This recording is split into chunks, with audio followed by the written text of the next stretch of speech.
거룩하신 아버지 하나님, 종들이 주님 앞에 내놓은 기도의 제목을 들으시고 응답하여 주옵소서. 예수님의 귀하신 이름으로 기도합니다. 아멘.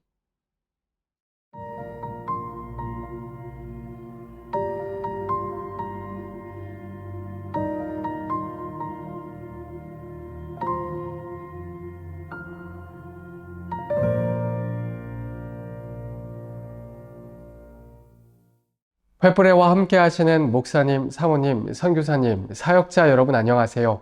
투게더 함께하는 목회, 함께 사는 교회라는 주제로 2024년 2학기 횃불회를 개강합니다. 올해는 함께라는 주제에 우리가 집중하고 있는데요. 이번 학기 횃불회 강의를 통해 붙들어야 할 목회의 본질이 무엇인지 생각하고 함께 변화하고 성장하는 상생의 사례들을 나누며 사역하시는 교회와 목회에 귀한 도움이 되시길 바랍니다. 이 시간 경기 서부횃불회의 총무로 섬기시는 김철환 목사님 나오셔서 기도해 주시겠습니다. 사망의 음침한 골짜기를 방황할 때도 언제나 벗어날 길로 인도해 주시는 하나님 아버지, 낙담하지 않게 하시고 새로운 용기와 도전의 감격을 주시는 애를 감사드립니다. 기나긴 무더위 속에도 우리 횃불이를 사랑으로 인도하시는 은혜 정말 감사드립니다. 이제 이 학기가 시작됩니다. 다시 한번 마음을 가다듬고 횃불의 강의를 통하여 우리의 목회사에게 새로워지고 힘을 얻는 귀한 시간 되게 하여 주옵소서. 오늘 복음통일과 교회연합이란 주제로 강의해 주실 정성진 목사님께 신원의 강건함을 주시고 강의하시는 모든 과정을 지켜주시며 성령과 은혜가 충만한 시간 되게 하여 주옵소서. 강의를 듣는 모든 횃불의 목사님들과 목회사에게 큰 도움이 되게 하시며 힘을 얻는 시간 되게 하여 주옵소서. 이 땅에 선한 목자 되신 예수 그리스도의 몸인 교회를 세워주심을 감사드립니다. 교회를 통하여 진정한 목양이 이루어지게 하시고 많은 양들이 구원받아 풍성한 초장에서 자라게 하여 주옵소서. 교회 각 처소에 소명을 받아 사역하는 선한 일꾼들이 저마다 예수님의 마음을 닮아 선한 목자의 책임을 잘 감당할 수 있게 하여 주옵소서. 어제 걷던 거리를 오늘 다시 걷더라도, 어제 만난 사람을 오늘 다시 만나더라도, 어제 겪은 슬픔이 오늘 다시 찾아오더라도 우리는 실망하지 말고 하늘의 은총을 바라보며 묵묵히 승리할 수 있게 하여 주옵소서. 식은 커피를 마시거나 살아온 일이 초라하더라도 다시 한번 힘을 내어 주님을 바라볼 수 있게 하여 주옵소서. 주께서 지팡이가 되시고 선한 목자가 되심을 감사드립니다. 함께하는 목회, 함께 사는 교회란 주제를 통하여 우리 모든 횃불의 교회가 함께 살아나는 역사를 이루게 하여 주옵소서. 횃불회를 이끄시는 원장님과 본부의 모든 스태프들에게 성령의 충만한 은혜와 지혜를 더하여 주옵소서.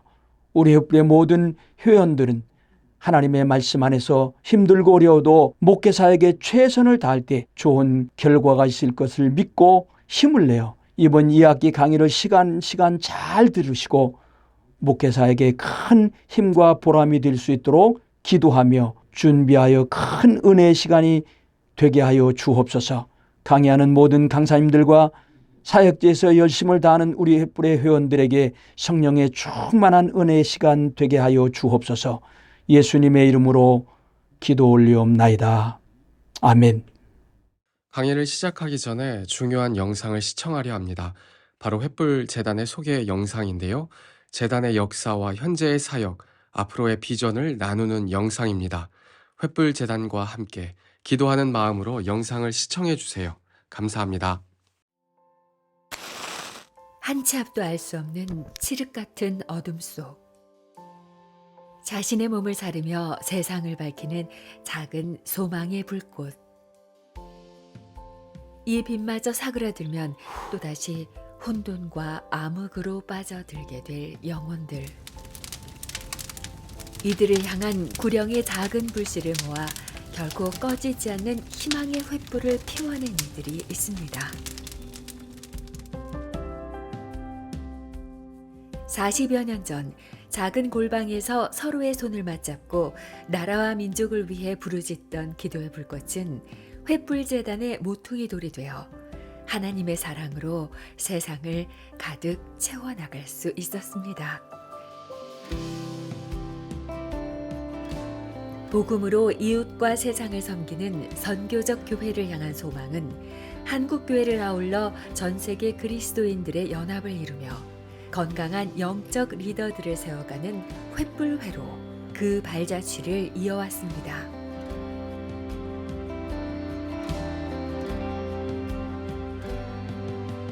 식물도 이 분갈이를 하잖아요.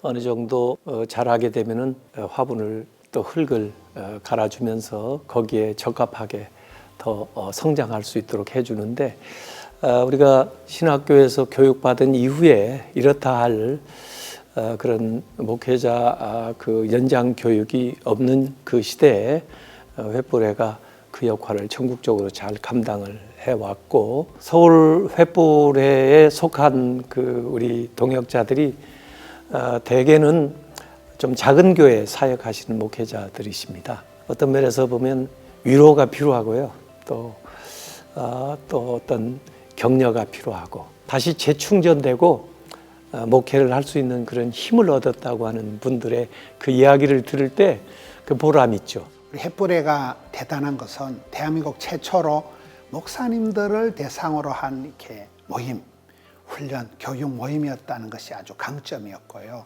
저도 이렇게 전국을 이렇게 다니다가 대한민국의 가장 이렇게 목회자들을 중심으로 초교파적으로 전국적으로 이렇게 네트워크가 형성되어 있는 건 횃불회밖에 없었어요. 성경을 보면 다윗이 성공한 것은 솔로몬이란 아들이 있었던 것이고, 모세가 성공한 것은 여호수아라는 후계자가 있었던 것이고, 엘리야는 엘리사와 원팀을 이루면서 이렇게 연결이 됐다는 거예요.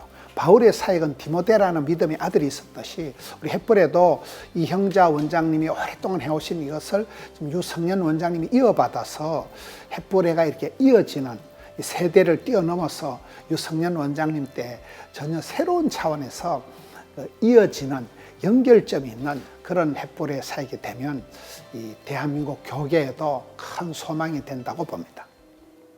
특별히 선교의 새로운 패러다임을 연 디아스포라 선교 사역은 전 세계 흩어진 한인 디아스포라를 선교사로 세우고 열방의 복음을 전하는 다음 세대 리더들을 세우는 새로운 시대적 소명을 감당하고 있습니다.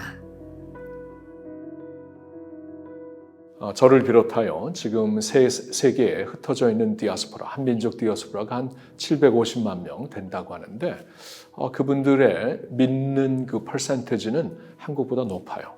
근데 이분들을 우리가 좀 그 선교적인 비전을 그들에게 심어 주어서 하나님의 나라의 이제 귀한 동역자가 되게 한다면은 이건 엄청난 자원이 되겠죠. 왜냐하면 이 디아스포라 2세, 3세들은 그 나라에 이미 적응된 사람들이고 그 나라의 문화와 그리고 대화에 굉장히 능통한 분들이기 때문에 이런 분들에게 하나님의 그 선교 비전을 심어줄 수만 있다면은 너무나 자연스럽게 하나님 나라에 크게 이바지할 것이다 라는 그런 확신이 생겼고, 그래서 이 비전을 들었을 때는 전 정말 기뻐하는 마음으로 같이 할 수 있었습니다. Мы являемся малой диаспорой кореинов, и в котором я являюсь третьим поколением. Вот. И для нас, находясь здесь, в Южной Корее, очень важно, познакомившись здесь, в Южной Корее, с фондом Хетпуль, я увидел у них очень большое ревностное сердце по Богу. И встретившись с ними, мы поняли, что мы родственные души, мы как одна семья делами, и до сих пор они совершают большую работу в наших церквах и в адаптации корейцев, которые находятся здесь, на своей исторической родине. И я вижу, что самую большую работу совершает сегодня именно организация Хетпуль. 부르심을 받은 사역자들이 다시금 소명을 일깨우고 건강한 목회자로 설 수 있도록 돕는 트리니티 목회학 박사과정. 급변하는 현장에서 실제적으로 적용할 수 있는 배움을 통해 한국 교회와 세계 선교를 위한 균형 있는 목회자들을 세워갑니다. 저희 트리니티의 목회학 박사과정은요, 한국과 아시아권에서 전임 사역을 하고 있는 목회자와 사역자들, 또 선교사님들의 재교육을 위해서 실행하고 있는 전문 박사 학위 과정입니다. 또한 교단과 교파를 초월한 교수진과 학우들과 함께 교류를 하면서 주님의 몸된 교회의 다양성과 하나됨을 체험하게 되고 또 복음을 중심으로 사역하는 그러한 동역자들을 얻게 됩니다. 횃불재단은 오랫동안 한국교회와 목회자들을 섬길 뿐만 아니라 세계 복음화와 또 세계 선교를 위해서 굉장히 헌신적으로 사역해온 그런 기관입니다. 그렇기 때문에 저희 트리니티가 이 횃불재단과 함께 이 목회학 박사과정을 만들어서 한국교회를 섬길 수 있게 된 것을 하나님께 감사와 영광을 돌립니다. 횃불재단은 지난 40년간 대한민국 전역에 빛이신 예수님을 증거하고자 횃불을 들고 열심히 달려오셨고 이제는 전 세계 80억 인구에게 그 횃불을 들고 예수님을 증거할 여러분을 초대합니다. 여러분 끝까지 예수님 붙잡고 전 세계에 빛이신 예수님을 밝혀주시겠습니까? 교파를 초월해 그리스도의 몸된 교회가 연합하고 온전히 세워지는 일에 헌신해온 횃불재단. 시대가 변하고 세상이 달라져도 결코 사그러들지 않는 복음의 횃불로 남는 것. 그것이 횃불재단의 사명입니다. 저희가 횃불회라는 사역을 통해서 한국 교회를 세우고 또 섬기는 리더십들을 섬기는 사역이지만 한국 교회가 참 많이 어려워졌고요. 한국 교회가 다시 예수 그리스도의 반석 위에 건강하게 세워져서 세계에 흩어진 한인 디아스포라와 우리 재단과 함께 연합해서 땅끝까지 복음을 전하는 게 저희의 사명인 것 같습니다. 한국교회 목사님들과 성도 여러분들이 횃불재단에 많은 관심과 사랑 부탁드립니다. 예수 그리스도의 든든한 반석 위에 다시 복음으로 일어설 한국교회의 부흥을 소망하며 어둠을 밝히는 소망의 등불로 전 세계를 복음으로 밝히는 선교의 횃불로 기독교 선교 횃불재단을 통해 밝히는 복음의 횃불은 영원히 꺼지지 않을 것입니다. 오늘 귀한 강의로 2학기 횃불회의 첫 시간을 열어주실 분은 많은 목회자의 멘토와 같은 분이십니다. 수많은 갈등 상황들을 조정하셨고 목회자와 교회를 돕는 사역을 수십 년간 지속하신 분이신데요. 자립준비 청년과 탈북자 사역의 전문가이시기도 합니다. 거룩한 빛 광성교회를 은퇴하시고 크로스로드 선교회의 대표로 섬기고 계신 정성진 목사님 나오셔서 투게더, 연합하는 교회, 하나 되는 나라라는 주제로 강의해 주실 때 큰 은혜 있으시길 바랍니다.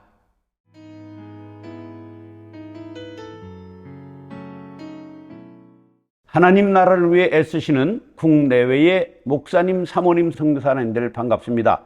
저는 사단법인 크로스로드 선교회의 정성진 목사입니다. 오늘 주제는 통일에 관한 주제를 가지고 말씀을 나누고자 합니다. 제목은 통일의 이유를 묻는 자에게. 자, 에스겔 37장 15절로 19절을 제가 읽겠습니다.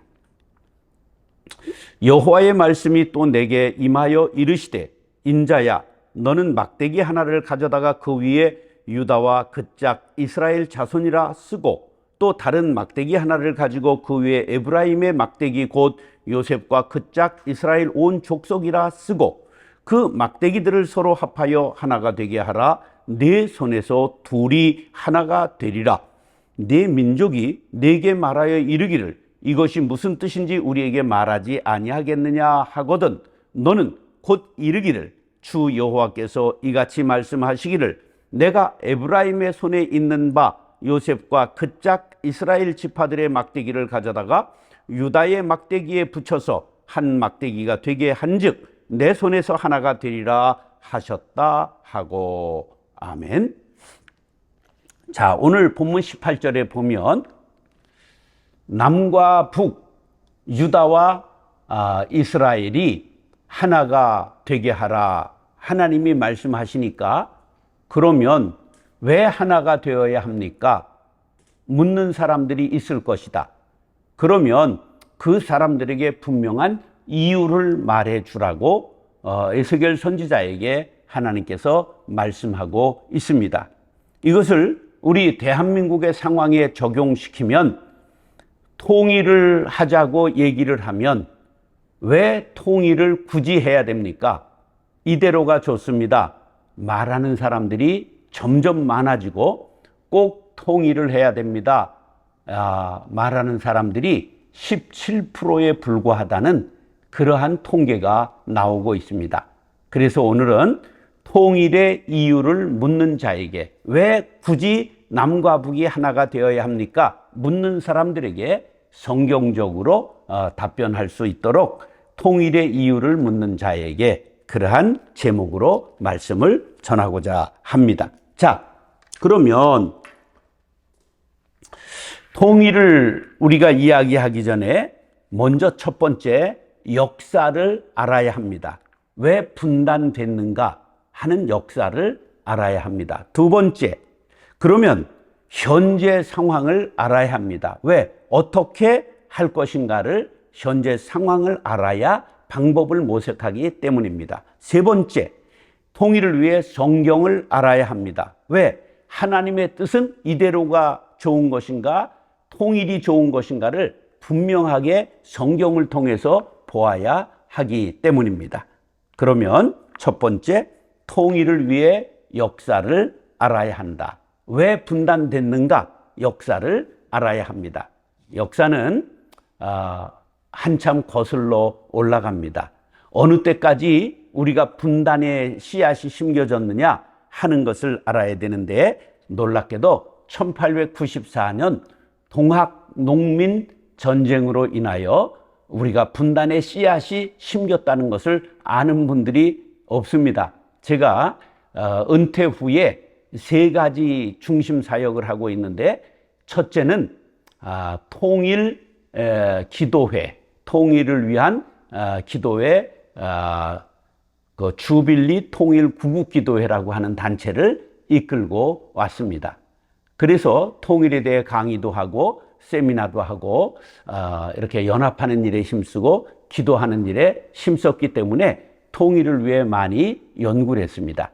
그랬더니 거기에 딱 포인트가 나오는데, 우리나라의 분단의 씨앗이 심겨진 것이 1894년 동학 농민 전쟁이었습니다. 1월 11일 날 1894년 1월 10일 고부의 전북의 부안 근처에 고부라고 하는 곳이 있죠. 거기에 조병갑이라고 하는 군수가 있었는데 아주 학정, 세금을 많이 뜯고 사람들을 잡아다가 볼기를 치고 못된 짓을 많이 합니다.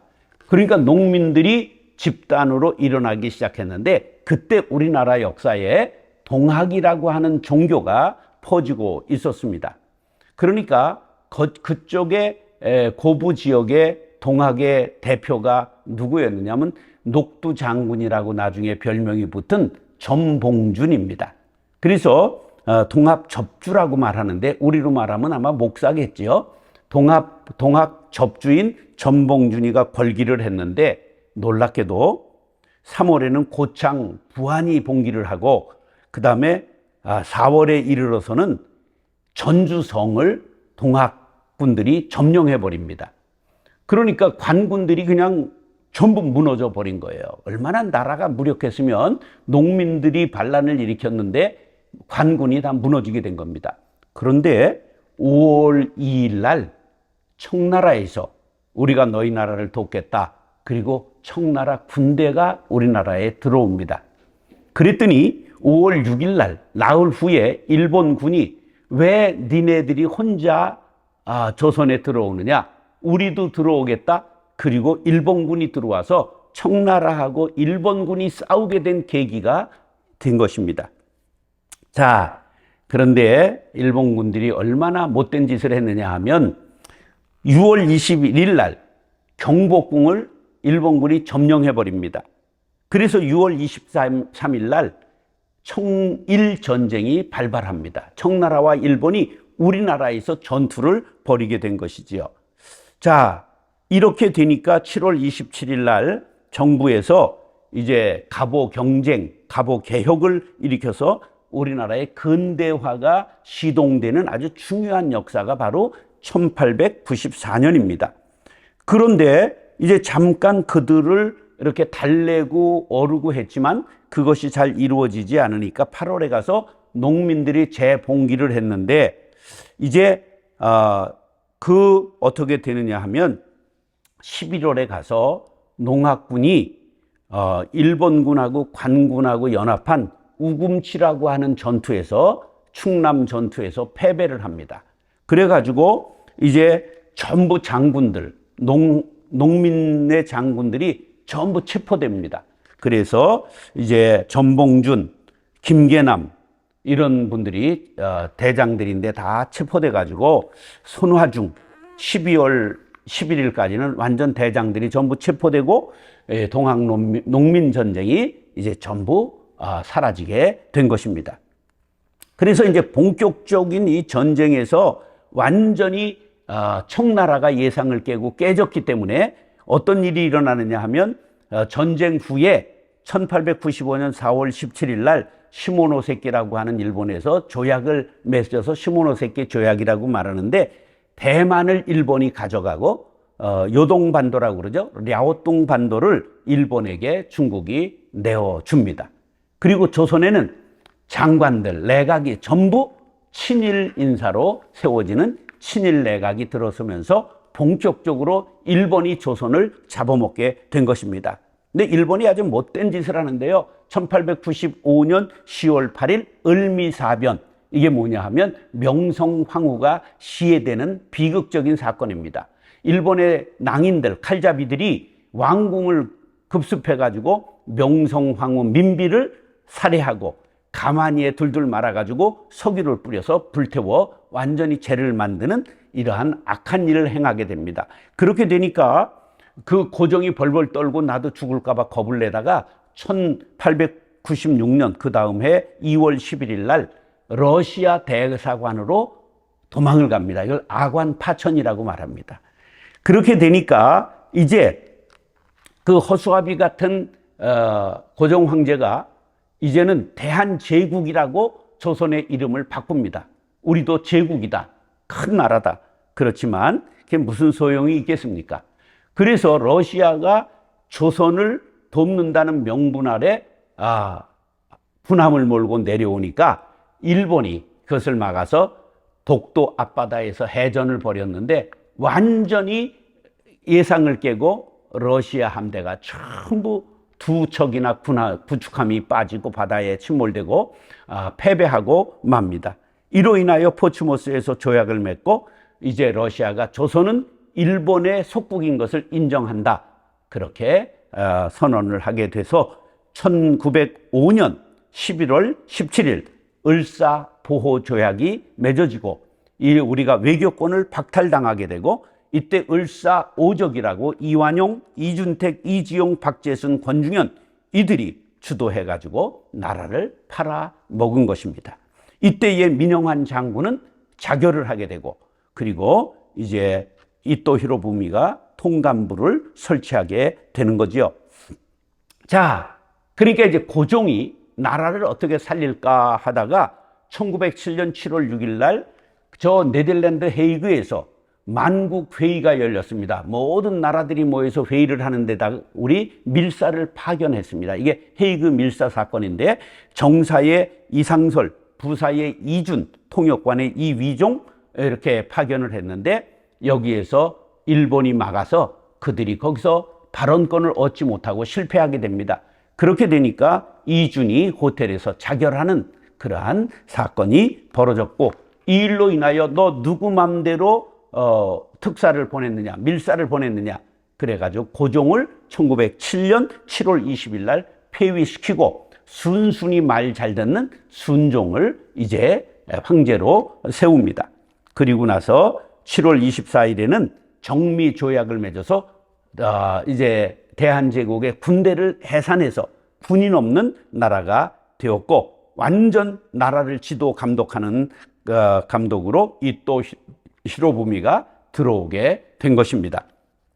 그러면서 1910년 8월 29일 완전히 나라를 합병하게 돼서 이제 대한제국 조선이라는 나라는 517년 역사를 뒤로 한 채 사라져버리고 만 것입니다. 이것이 바로 이 비극적인 한국의 대한민국 제국의 역사가 된 것이죠. 그래 8월 29일을 나라가 수치스럽게 되었다. 그래서 국치일이라 부르게 된 것입니다. 자, 이렇게 나라가 사라졌어요. 그런데 우리가 독립전쟁을 해서 해방을 얻은 것이 아니라 하나님의 은혜로 미국을 사용하셔서 우리나라를 이제 1945년 8월 15일 날 해방을 주셨습니다. 그런데 해방을 얻게 된 우리가 어떻게 그럼 38선으로 남과 북이 갈라졌는가? 이제 분단의 이유를 알아야 됩니다. 자, 1939년 9월 1일 독일이 폴란드를 침공함으로 2차 세계대전이 발발했는데 1943년 11월 27일 날 이집트 카이로에서 이제 미국의 루즈벨트, 영국의 처칠, 중국의 장개석이 모여서 일본이 패망하면 그러면 한국은 어떻게 독립시킬 것인가 하는 한국의 문제가 처음으로 세계의 의제로 등장한 것이 카이로 회담입니다. 1945년 5월 7일 날 독일이 항복합니다. 그런데 일본은 악착같이 싸우는 거예요. 그러니까 1945년 7월 16일 날 미국이 원자폭탄을 발명한 것을 비밀리에 발명해 놓고 그것을 갖다가 8월 6일 날 히로시마에 원자폭탄을 투하합니다. 7만 명이 현장에서 죽고 7만 명이 부상을 입습니다. 그랬는데도 항복을 하지 않으니까 사흘 후 8월 9일 날 나가사키에 두 번째 원자폭탄을 떨어뜨리니까 7만 명이 죽고 또 7만 명이 부상을 입습니다. 그러니까 이제 군부에서 도저히 되지 않으니까 항복을 의논하기 시작합니다. 그런데 공교롭게도 이 8월 9일 날 항복을 할 수밖에 없는 상황이 된 이때에 소련이 한반도에 일본과 전쟁을 선포하고 이제 남침하기 시작한 것입니다. 그러니까 일본은요, 엿새 싸우고 저 북쪽에 땅을 먹은 거예요. 그 싸운 것도 아니죠. 밀고 들어왔죠. 일본은 이미 패전의 기운이 짙게 되고 항복을 하려고 생각을 했기 때문에 전의를 상실했어요. 그런데 미국과 소련이 지금 일본을 상대로 함께 싸우는 동맹이에요. 또 저 유럽에서 함께 싸웠죠.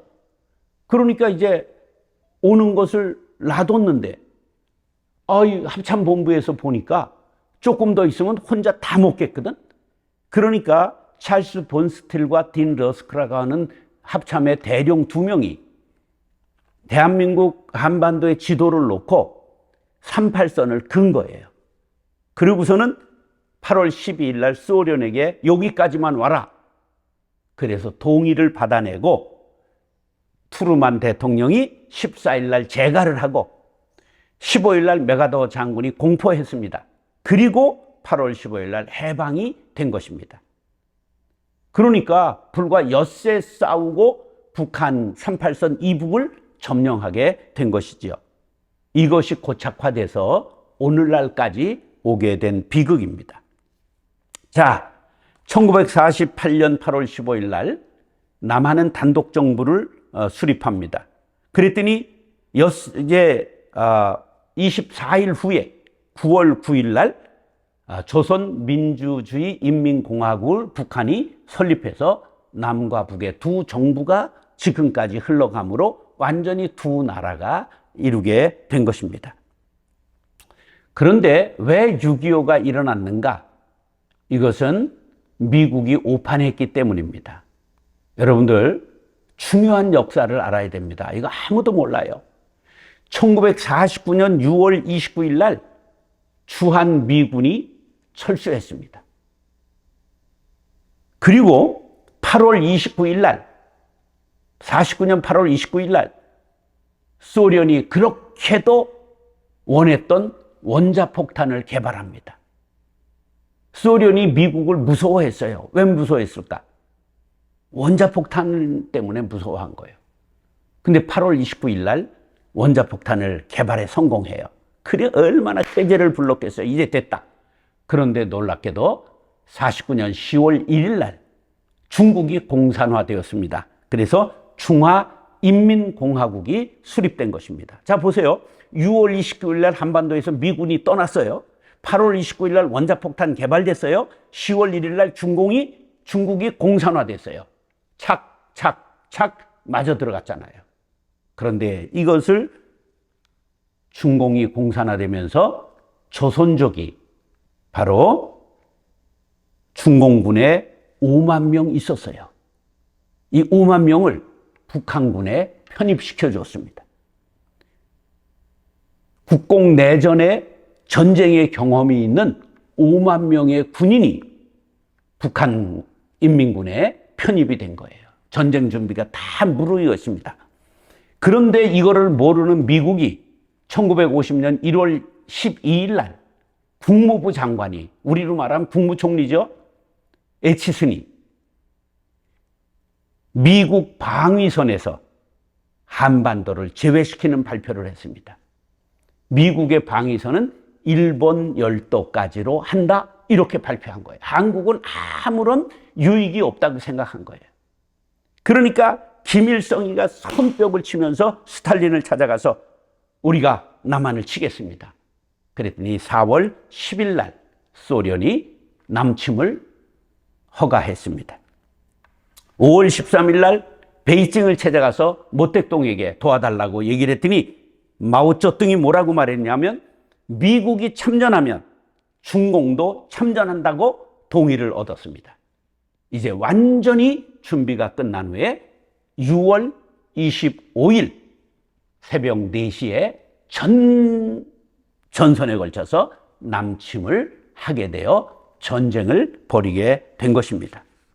자, 올해는 벌써 우리가 해방 79년, 대한민국 건국, 그리고 76주년, 전쟁 발발 74주년, 그리고 우리가 종전 71주년이 되었습니다. 이제 이 한국전쟁의 비참함은 말로 다 할 수가 없습니다. 한국전쟁은 세계 전쟁 역사의 10대 전쟁에 들어가는 아주 엄청난 전쟁이었습니다. 전사는 137만 4,195명이 공식적으로 죽었고요. 부상은 보통 전사자의 2배 내지 3배가 되는 거기 때문에 그냥 쉽게 말해서 500만 명이 죽거나 다쳤습니다. 제가 어렸을 때는요, 상이용사가 얼마나 많았느냐, 목발을 짚고 다니고 갈코리를 손에 가지고 있는 상이용사가 그냥 집에 와서 벽을 퍽퍽 찍으면서 먹을 거 내라, 돈 내라 그러면서 얻어가지고 다녔는데 그 중에 대표적인 사람이 누구였느냐? 이천석 목사님입니다. 나중에 목사 된 거죠. 6.25 때 헌병 장교였어요.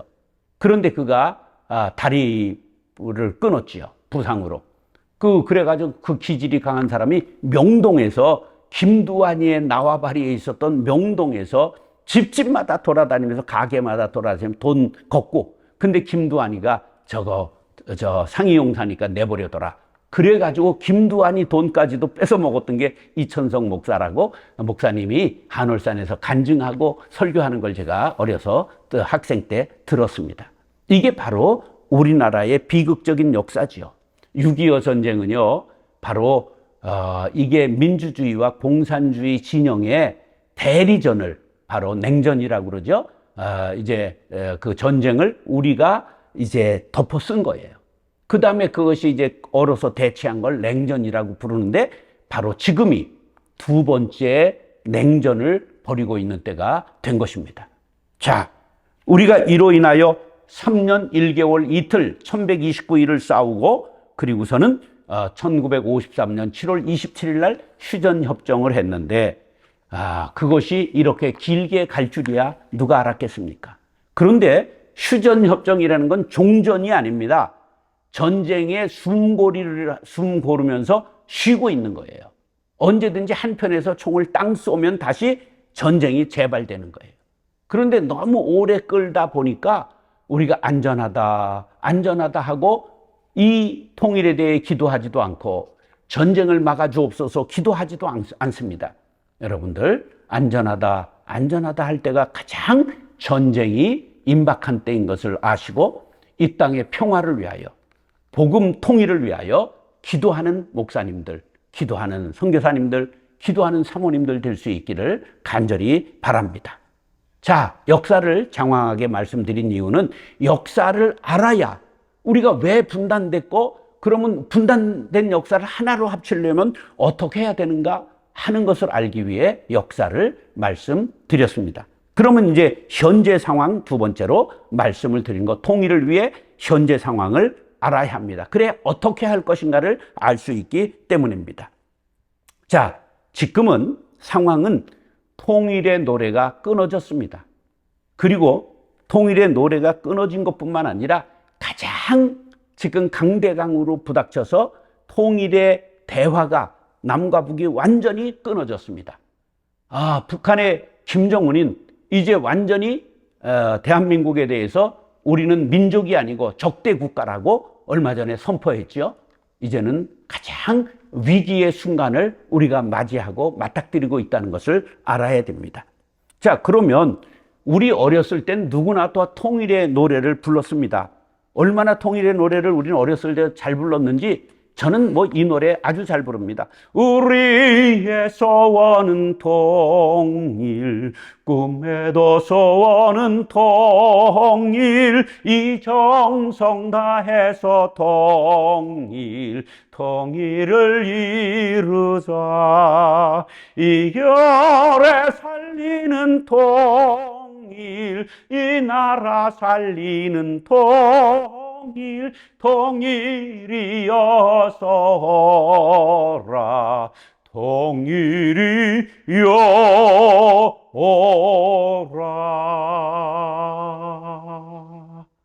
예, 그런데 지금 이 노래가 끊어졌습니다. 이 노래를 모릅니다. 우리는 다시 통일을 위해 기도하고 통일을 준비하고 통일을 노래해야 할 것입니다. 그러면 어느 때에 통일의 노래가 끊어졌는가? 그것은 서독과 동독이 통일하고 나서 10년쯤 지나니까 2000년 됐습니다. 1990년 통일됐거든요. 2000년 되니까 몹시 통일을 위해서 서독까지도 힘들어졌다 하는 소리가 우리에게 들려왔습니다. 그러니까 이 약어 빠진 우리 대한민국의 사람들이 야, 통일되면 우리가 어렵지 않냐? 왜 그러냐 하면 동서독의 경제력 차이가 4대 1이었어요.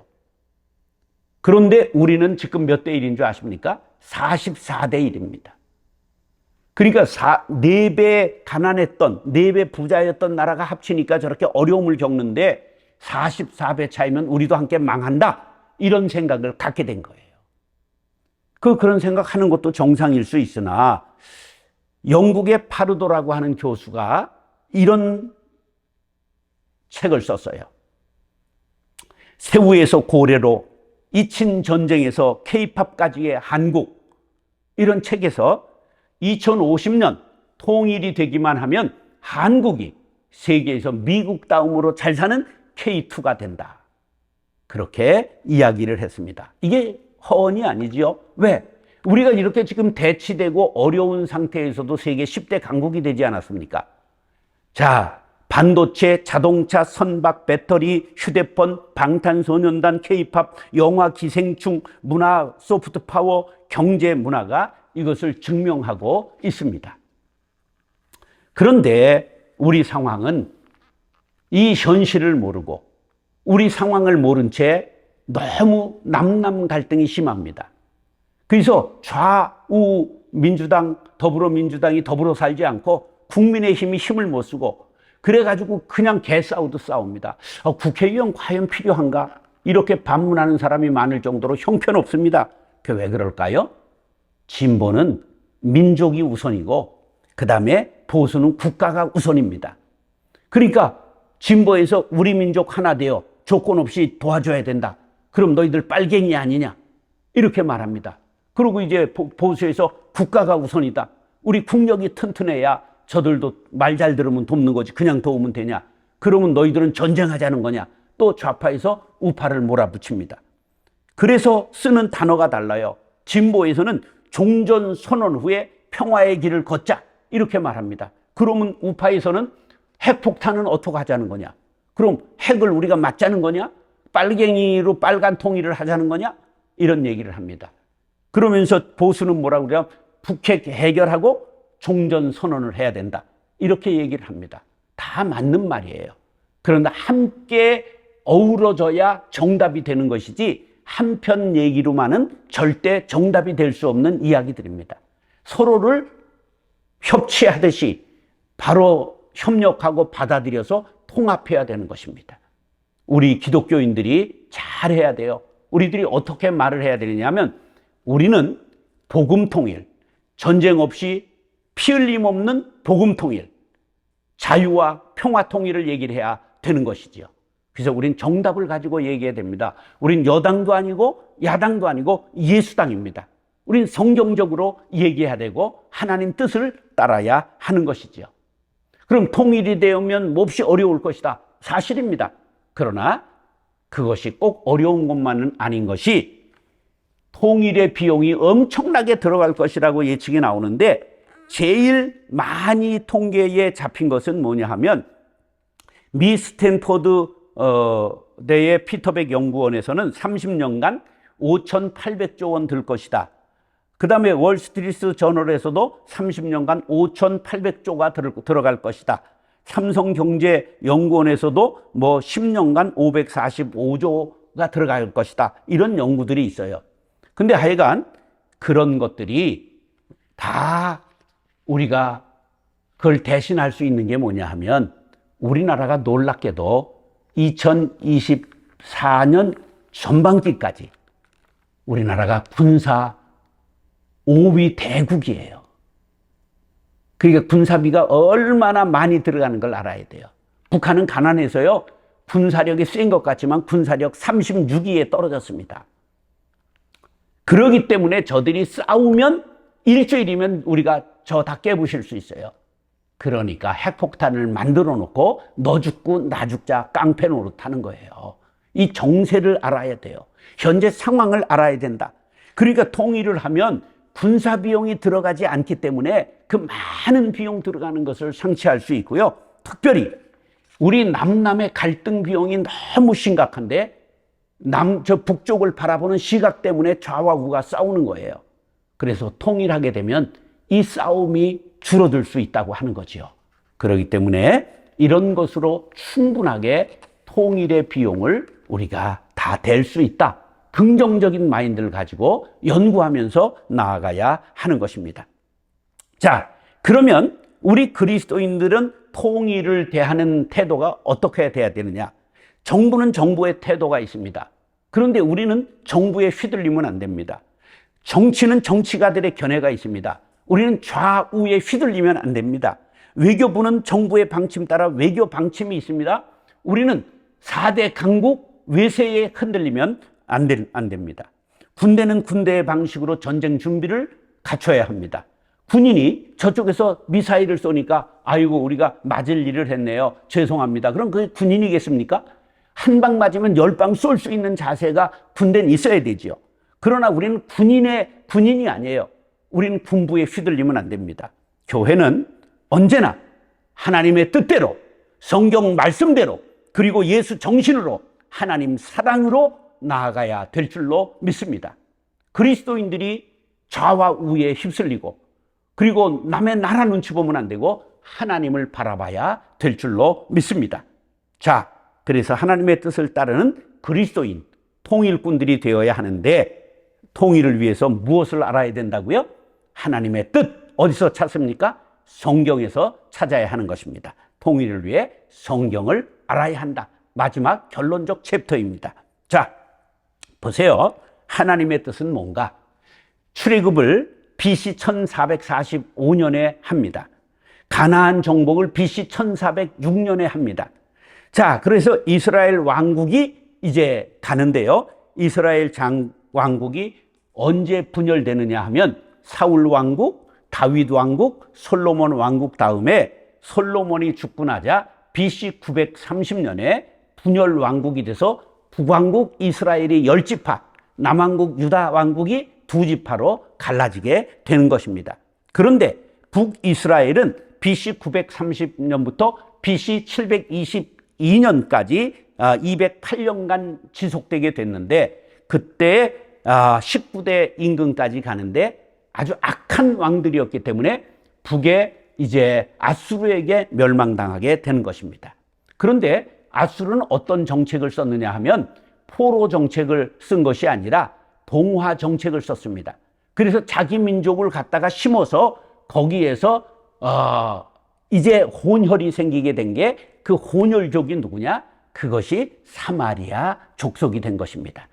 그래서 혼혈됐다고 해서 무시하고 그들을 받아들이지 않고 그 땅을 밟지도 않고 다녔던 역사를 깬 것이 누구냐? 바로 예수님이 그러면 안 된다. 금단의 땅이었던 사마리아를 밟으시고 수가성 우물가에서 복음을 전했던 사건이 바로 예수님이 그 금단의 땅, 수백 년간 밟지 않았던 그 땅을 밟으셨던 놀라운 통일의 역사를 이루신 것입니다. 자, 그런데 남유다 왕국은 BC 586년 느부갓네살의 바벨론에 의해서 무너질 때까지 354년간 지속되었습니다. 그런데 이제 망할 때 어떻게 망했느냐 하면, 바벨론이 처음에 605년에 쳐들어와서 여호와의 김 왕을 포로로 잡아가고, 다니엘, 사드락, 메삭, 아벳느고가 이때 1차 605년에 포로로 잡아가고, 말 안 들으니까 다시 597년 이제 8년 만에 쳐들어와서 여호야긴 왕을 포로로 잡아갑니다. 그리고 그래도 또 반란을 일으키니까 586년 BC 586년에 와서 시드기의 왕의 두 눈을 뽑은 채로 포로로 잡아갑니다. 그래서 유대는 멸망하고 성전은 완전히 파괴된 것입니다. 자, 이렇게 해서 이스라엘은 완전히 이제 멸망하게 됐잖아요. 그런데 오늘 성경 말씀은 놀랍게도 어느 때 들려준 말씀이냐 하면, 586년 남유다 왕국이 멸망할 때 하나님께서 주신 계시의 말씀입니다. 자, 보세요. 이들이 분열된 지 얼마 됐느냐? 344년 됐어요. 이들이 나누어서 다른 나라가 된 지 344년, 북 이스라엘은 이미 멸망했고, 남왕국이 멸망하던 해에 주신 말씀이 뭐냐? 너희는 하나라는 거예요. 너희들이 하나 되기를 내가 원한다는 거예요. 너희들도 통일을 위해 힘쓰라는 거예요. 이게 하나님이 바로 에스겔에게 주신 환상이요, 이것은 우리에게 주시는 명령인 줄로 믿습니다. 그래서 결론적으로 오늘 본 말씀을 가지고 통일을 원하시는 하나님에 대하여 우리가 나누고자 합니다. 따라하시죠. 하나님은 하나 되기를 원하십니다. 그렇습니다. 하나님은 하나 되기를 원하십니다. 16절에 보면, 인자야 너는 막대기 하나를 가져다가 그 위에 유다와 그 짝 이스라엘이라고 써라. 이스라엘은 짝이라는 거예요. 그 다음에 다른 막대기 하나를 가지고 그 위에 에브라임의 막대기 곧 요셉과 그 짝 이스라엘의 온 족속이라 써라. 그런 거예요. 여기 양 막대기에 남쪽 왕국의 이름, 북쪽 왕국의 족속의 이름을 쓰고 그거를 짝이라고 말하는 거예요. 따라서 그 짝, 그 짝. 남과 북은 짝입니다. 하나가 되어야 된다는 거예요. 그러면서 뭐라고 말씀하시냐면 17절에 그 막대기들을 서로 합하여 하나가 되게 하라. 네 손에서 둘이 하나가 되리라. 네 손에서 둘이 하나가 되리라. 그러면서 19절 끝에 내 손에서 하나가 되게 하리라. 그렇게 말씀하세요. 이게 뭐냐 하면, 내 손으로 통일을 위해 수고하면 내 손으로 통일을 선물로 주겠다. 그 말씀입니다. 하나님은 우리가 통일을 위해 수고하기를 그토록 원하신다는 것을 기억하시고, 우리 모두가 통일을 위해 기도합시다. 피 흘림 없는 복음 통일을 허락하여 주옵소서. 두 번째, 우리가 통일을 위해 수고하면 하나님은 통일을 선물로 주신다 말씀하고 있습니다. 앞에서 말씀드렸죠. 17절에 내 손에서 둘이 하나가 될 것이다. 그러면서 19절에 내 손에서 둘이 하나가 되리라. 내 손은 누구죠? 하나님의 손이에요. 우리가 통일을 위해 수고하고 땀 흘리고 피 흘리고 눈물 흘려 기도하면 하나님께서 선물로 통일을 주리라. 분명하게 17절 19절에서 내 손 그렇게 말씀하고 있습니다. 네 손, 내 손, 우리의 손으로 통일을 위해 애쓰고 기도하면 하나님께서 바로 내가 통일을 선물로 주겠다 말씀하고 있는 것입니다. 세 번째, 무슨 통일을 원하시는가? 하나님은 복음 통일을 원하십니다. 엄청난 복음 통일을 하나님은 원하세요. 얼마나 원하시느냐? 오늘 읽지 않았는데 그 뒤에 있는 22절 말씀에 이런 말씀이 있습니다. 그 땅 이스라엘 모든 산에서 그들이 한 나라를 이루어서 한 임금이 모두 다스리게 하리니 그들이 다시는 두 민족이 되지 아니하며 두 나라로 나누이지 아니할지라. 그런데 그 한 임금이 누구냐? 23절에 그들은 내 백성이 되고 나는 그들의 하나님이 되리라. 24절에 내 종 다윗이 그들의 왕이 되리니 말씀하고 있어요. 다윗이 왕이 된다는 거예요. 죽은 다윗이 왕이 돼요? 아니죠. 다윗의 후손으로 오신 메시아가 바로 왕이 된다는 것. 복음의 나라, 바로 성경의 나라. 그래서 복음 통일을 원하신다. 그런 말이에요. 그래서 27절, 28절에 보면 이래요. 내 초소가 그들 가운데 있을 것이며 나는 그들의 하나님이 되고 그들은 내 백성이 되리라. 내 성소가 영원토록 그들 가운데 있으리니 내가 이스라엘을 거룩하게 하는 여호와인 줄을 열국이 알리라. 그러니까 통일 이스라엘은 어떤 이스라엘이 될 것이냐? 하나님을 섬기고 그리고 거룩한 나라가 될 것이다. 그렇게 말씀하고 있는 것입니다. 바로 하나님이 원하시는 통일은 피 흘림 없는 복음 통일, 하나님의 말씀으로 다스림 받는 나라, 하나님을 섬기는 제사장 나라가 되는 것, 하나님이 원하시는 통일 한국이라고 하는 것을 여러분 기억하시기 바랍니다. 하나님의 소원이 그러하시다 하면 우리는 당연히 하나님의 소원을 이루어 드리기 위하여 기도해야 하는 것입니다. 그런데 놀랍게도 이 결론의 말씀이 이 본문 앞에 있습니다. 바로 에스겔 37장, 우리가 에스겔 골짜기에 그 마른 뼈의 환상장으로 알고 있지요. 그런데 이 1절로 14절에 나오는 마른 뼈의 환상을 보여주신 것은 바로 통일을 이루면 마른 뼈가 살아나고 군대가 되고 이 땅에서 강한 나라가 될 것이다 하는 것을 우리에게 일깨워 주시기 위하여 마른 뼈의 환상을 보여주셨다는 것을 깨달은 사람들이 없다는 것입니다. 제가 통일을 위해 강의하고 기도하다 보니까 이것이 바로 하나님의 소원이라는 것을 알았어요. 자, 한번 성경을 읽어볼까요? 7절, 이에 내가 명령을 따라 대언하니 대언할 때에 소리가 나고 움직이며 이 뼈 저 뼈가 들어맞아 뼈들이 서로 연결되더라. 내가 또 보니 그 뼈에 힘줄이 생기고 살이 오르며 그 위에 가죽이 덮이나 그 속에 생기는 없더라. 또 내게 이르되 인자야 너는 생기를 향하여 대언하라. 생기에 대언하여 이르기를 주 여호와께서 이같이 말씀하시기를 생기야 사방에서부터 와서 이 죽음을 당한 자에게 불어서 살게 하라 하셨다 하라. 이에 내가 그 명령대로 대언하였더니 생기가 그들에게 들어가매 그들이 곧 살아나서 일어나 서는데 극히 큰 군대더라. 또 내게 이르시되 인자야 이 뼈들은 이스라엘 온 족속이라. 그들이 이르기를 우리의 뼈들이 말랐고 우리의 소망이 없어졌으니 우리가 다 멸절되었다 하느니라. 그러므로 너는 태어나여 그들에게 이르기를 주 여호와께서 이같이 말씀하시기를 내 백성들아 내가 너희 무덤을 열고 너희로 거기에서 나오게 하고 이스라엘 땅으로 들어가게 하리라. 내 백성들아 내가 너희 무덤을 열고 너희로 거기에서 나오게 한즉 너희는 내가 여호와인 줄 알리라. 내가 또 내 영을 너희 속에 두어 너희로 살아나게 하고 내가 또 너희를 너희 고국 땅에 두리니 나 여호와가 이 일을 말하고 이룬 줄을 너희가 알리라. 여호와의 말씀이니라. 할렐루야. 자, 보세요. 지금 이스라엘이 북왕국은 이미 망했고 그 후에 남왕국이 망했던 BC 586년에 에스겔 선지자에게 지금 하나님께서 계시를 주셨는데 바로 무슨 계시를 주셨다고요? 마른 뼈의 환상을 주신 거예요. 그러니까 너희들의 지금 영적 상태 그리고 현재적 상태는 마른 뼈와 해골과 같은 상태라는 것을 지금 말씀하고 있는 것입니다. 그런데 그들에게 대어나서 말하라. 그러면서 생기야 사방으로부터 와서 들어가라.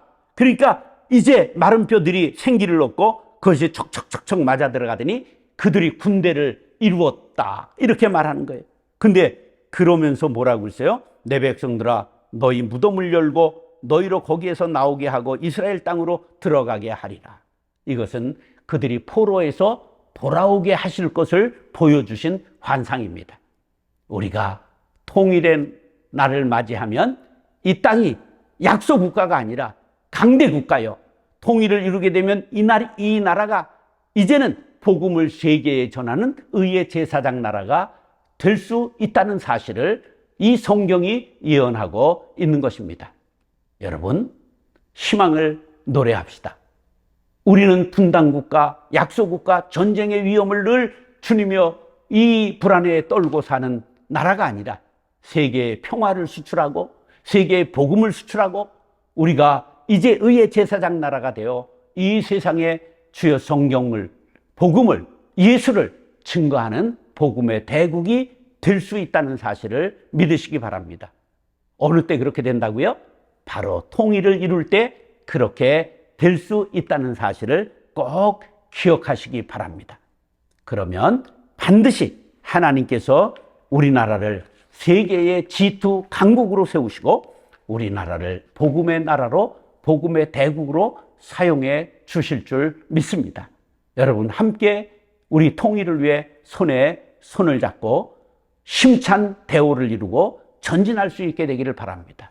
각 교회마다 통일을 위해 기도하는 팀을 만들고 통일을 위해 운동하는 사람들을 만들고 통일을 위해 사랑을 얘기를 하며 평화를 얘기를 하며 자유를 이야기하며 복음을 이야기할 수 있는 사람들이 되어야 하는 것입니다. 민족도 중요하고 국가도 중요합니다. 이걸 가지고 싸우면 안 됩니다. 좌와 우 대립하는 사람들을 우리가 함께 잡고 우리는 하나 사랑으로 하나 됩시다. 복음으로 하나 됩시다. 통일을 위해 단결합시다. 얘기하며 통일의 전선에 앞장서는 통일꾼들이 될 수 있어야 합니다. 지금 현재의 상황은 가장 어둡고 암울합니다. 그러나 밤이 깊으면 깊을수록 새벽의 동은 터오고 있는 것입니다. 지금 아무도 통일을 노래할 수 없는 때라고 말하지만 아닙니다.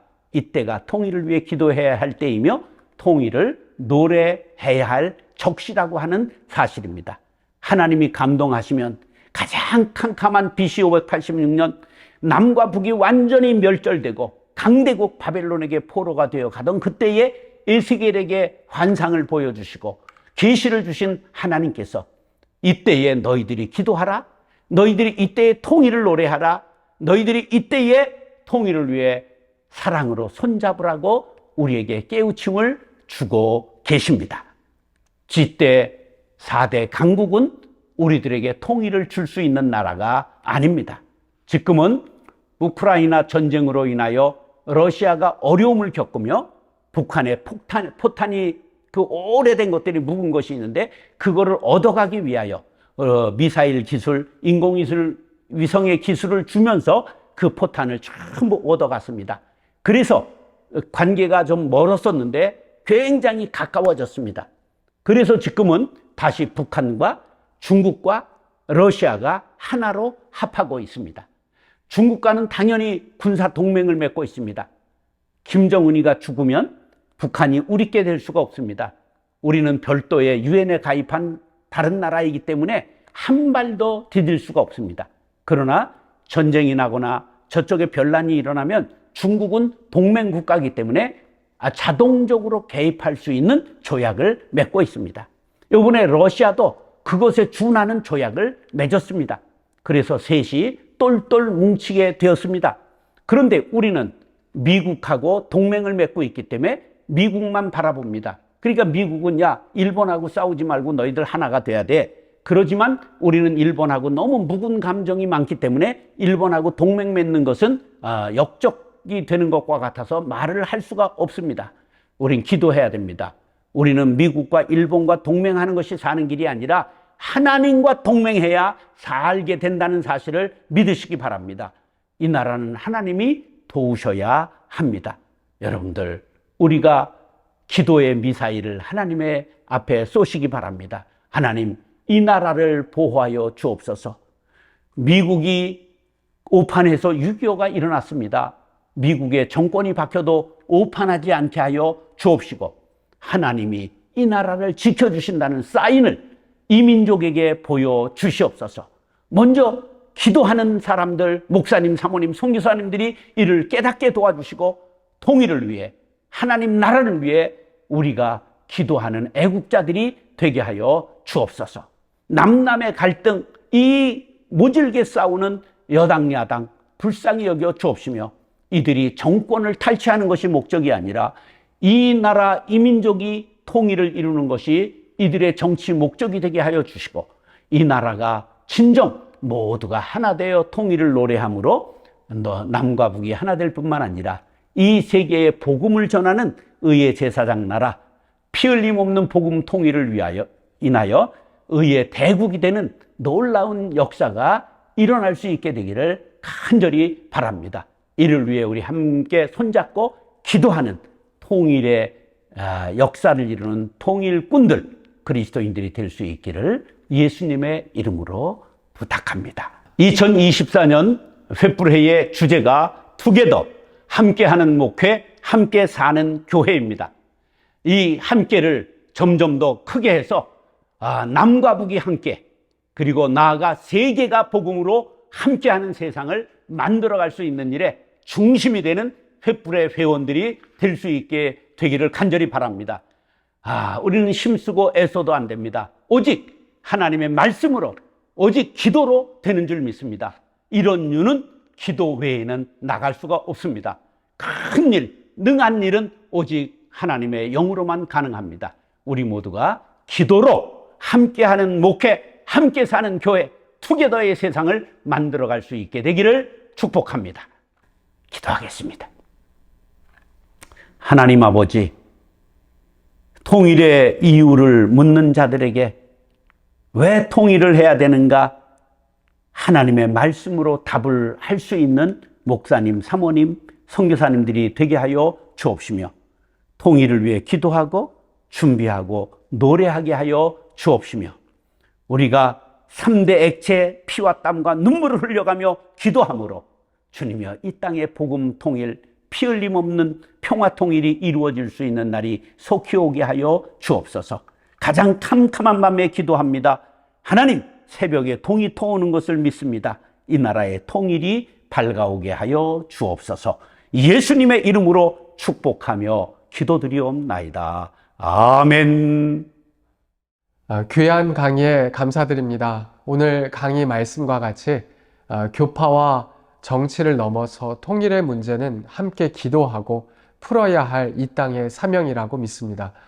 한국교회가 함께 기도할 때 분명 복음 통일, 놀라운 일이 열릴 것을 기대합니다.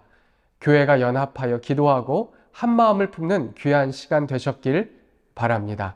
투게더 함께하는 목회, 함께 사는 교회를 주제로 8주간 진행되는 이번 횃불회는 매주 월요일 9시 30분에 시작합니다. 유튜브에서 다시 시청하실 수 있고 지역 횃불회에 문의하시면 대면으로도 만나실 수 있습니다. 다음 주에는 두 번째 강의로 원미 온누리교회의 강문규 목사의 강의와 더 사랑교회를 섬기시는 이호선 목사님의 강의로 찾아뵙겠습니다. 대면 모임 및 조별 모임이 궁금하신 분들은 각 지역 횃불의 총무님께 문의하시면 좋겠습니다. 그러면 다음 주에 뵙겠습니다. 감사합니다.